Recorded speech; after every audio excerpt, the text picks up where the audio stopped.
What a chapter of My Hero Academia. It seems like the theory me and many others have been talking about for months now has come true. But before I get into that, let's clarify a couple things, because many have been wondering for the past few days now, since Friday, where this chapter review has been, and where is the One Piece chapter review. So, here it is. Viz, as you all know, I made a video a while back, Viz is now releasing chapters for free. Yes, free. So, to respect their, jump at a free market and releasing legal free chapters for One Piece, My Hero, and other weekly shonen manga, I'm respecting their decision, and I'm now only going to be reviewing the official legal scans of shonen manga.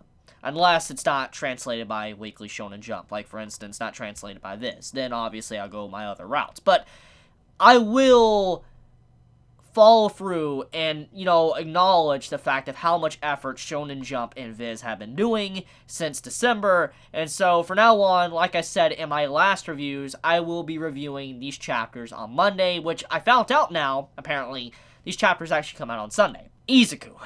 His quirk, One for All, is exactly what I've been talking about. It's an avatar-like state. All of the original users of One for All are basically spirits. They are spirits inside of the quirk, like remnants of their soul, and when they left and they stockpiled their power, they didn't just stockpile the strength, they also left behind their quirk, but also they left behind their personality, which in turn has mixed with One for All, which is what we see from Funky/Hellboy in this chapter. So the good thing about this is that there's a lot more variety for Izuku's moveset. However, there is some bad things, and there's been a lot of complaints since Friday, which, let's get into this. So, many are upset right now that Izuku is about to become very broken, which, let's be real here, Izuku was always going to be broken. Even without the reveal of all these quirks, these 6 new quirks he's going to get, we always knew Izuku was going to be a broken boy. Because it was stated at the very beginning, like first chapter, go back to the first chapter.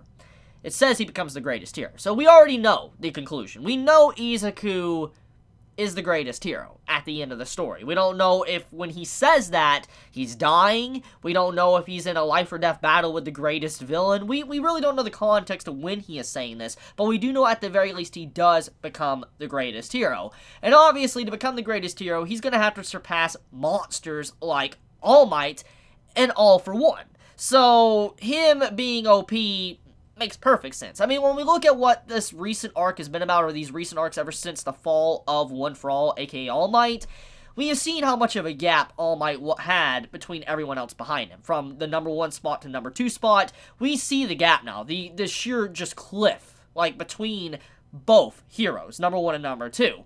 And that's the thing here. We've always known that Izuku one day will surpass All Might. So he's going to have to make a bridge to get across. And it's going to be something even crazier to do than Endeavor himself hasn't even been able to manage. So, we've always known he was going to be broken. So that, anyone complaining about Izuku going to be broken in the series, honestly hasn't been reading the same series. However, I do understand some of the concerns. People are concerned about these recent reveals now, because it's no longer just a theory. Like, it's theorized for the past few chapters for months now that he could be like an avatar-like state. He can have multiple quirks. But now that it's officially revealed, people are worried for some good reasons. And the good reason is why people are worried is that this could lead into power scaling issues. Or it could lead into other characters becoming irrelevant to the story because they no longer can keep up with Izuku. Which, honestly, I think is perfect criticism for the story. I will not even fault that line of thinking for the reveal of this chapter. And the reason why is because a lot of shonen typically do have power scaling problems. I'm not saying My Hero Academia is going to have that problem, okay? Clarifying. I don't think it will have that. I have a lot of faith in Horikoshi as a writer. I mean, he's done a fantastic job to this very point of the story. But I will admit shonen do have problems with power scaling. And so, people being concerned about Izuku being this strong now, or at least getting this strong this quickly, will allow it to where other characters will slowly be overshadowed. They will be pushed from the main front and center spotlight, and Izuku will be just so overpowering that no one else can really compete. The only ones that probably could compete would be someone like, let's say, Bakugo, or someone like, Todoroki. Those would be the only two characters that maybe could compete with Izuku, and so people are obviously concerned about that. Because one of the big things about My Hero Academia that many love about the series is that Horikoshi gives proper screen time or panel time to all these characters. Like, when you look at the entire point of this arc, Class A versus Class B, it was about giving characterization / development for Class B, and Class A as well. So, I can understand why people would be upset with this revelation, because with this, Izuku getting so strong, it could take away from panel time for these characters. Now, another thing too when it comes to power scaling is because with Izuku getting all these quirks basically instantly, it's been stated from the official translation of this from My Hero Academia, this chapter that just came out, that Izuku will have all 6 quirks coming very soon, like very quickly. Like in a matter of I'm assuming weeks, maybe a couple days, whatever, but they will all be coming very soon. So basically, he's going to get them all at once. All of these quirks. He's going to have so much to deal with that it's going to be ridiculous. He's going to have so much freaking power. We thought something like, Todoroki having Fire and Ice was crazy. Imagine Izuku, having 6 other quirks alongside of his One for All. That's crazy. So, let's get into it. Let's clarify why I don't think this is a bad thing, and why I think it'll be a-okay.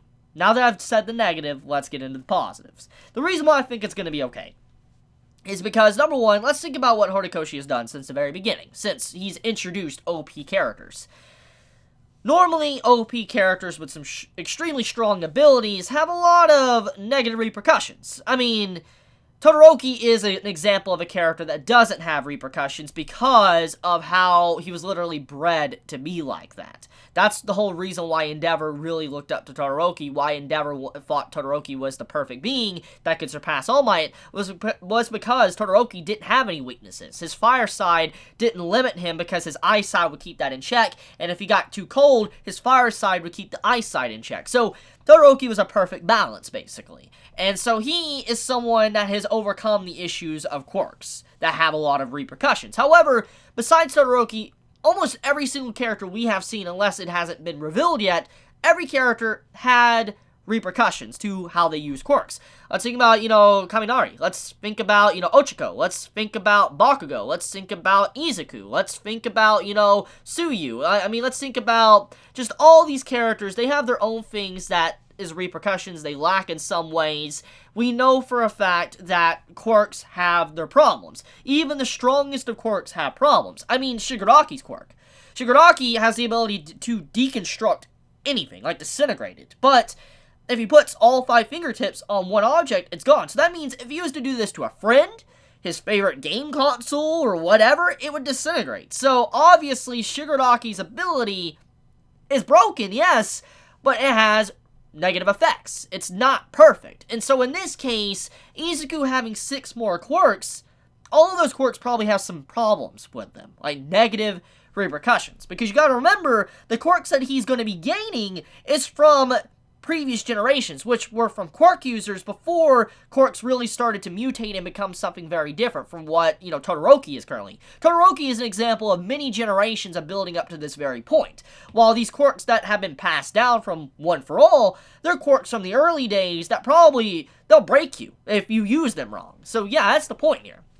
So I feel like to keep Izuku balanced, Horikoshi's going to add in a lot of restrictions to these new quirks from One for All Izuku's going to be gaining. Because if he's gaining the power of them, he needs to also gain the flaws of them. Like, he needs to gain everything. The weakness and the strengths of the quirks and the users that he's going to be using these abilities from. He needs to gain all of it. Not just half, not a quarter, all of it. And that is what I think is happening here. Because I think Horikoshi, to balance this, that would be the best way to go about it. Now, another thing, let's talk about the ending conclusion. So, the match between Class A and Class B was not stopped. Which, kind of blows my mind a bit. I'm a little bit shocked that it was not called. It was actually Aizawa that decided not to call the fight. He wanted the fight to continue going, which in a lot of ways, when I think about the previous matches, it makes sense. I mean, we had, like, in the last match, or like 2 matches ago, like in round 3, a building was literally thrown on top of Ida. So, I mean, when you think about it, what Izuku was doing in the last chapter isn't probably as bad as what we saw there. And so the teachers allowing that to happen, I guess what they saw from Izuku wasn't enough to warrant them to probably cancel the match, but even then, though, it's still kind of messed up that Aizawa is not canceling the match. But I do feel like Izuku is going to be getting heavy questions. Like, he's going to be getting questioned a lot by everyone. Not just his classmates, but by the teachers as well. What the hell was going on there? And what was that, like, the black, like, lasers and stuff coming out, which is apparently the whip from Funky that he gained, which has been powered up by One for All. So yeah, I think there's a lot of interesting revelations here. There was expected things that happened, obviously, because of, you know, the Avatar-like state, but I think it's a good direction for the story. It'll mix up Izuku's fighting abilities and what we can expect from him instead of just having, like, you know, fighting style of legs or whatever, and I look forward to it because, I mean, it's going to add variety to the series, and I think, you know, Horikoshi is not going to mess up and overshadow other characters. I have a lot of faith in him, and I think many really should have faith in him as well. So I love you guys. You have a wonderful day or night wherever you live. If you enjoy my content, you know, please subscribe. If you like this video, please leave a like. And with that, I love you guys. Chibi out.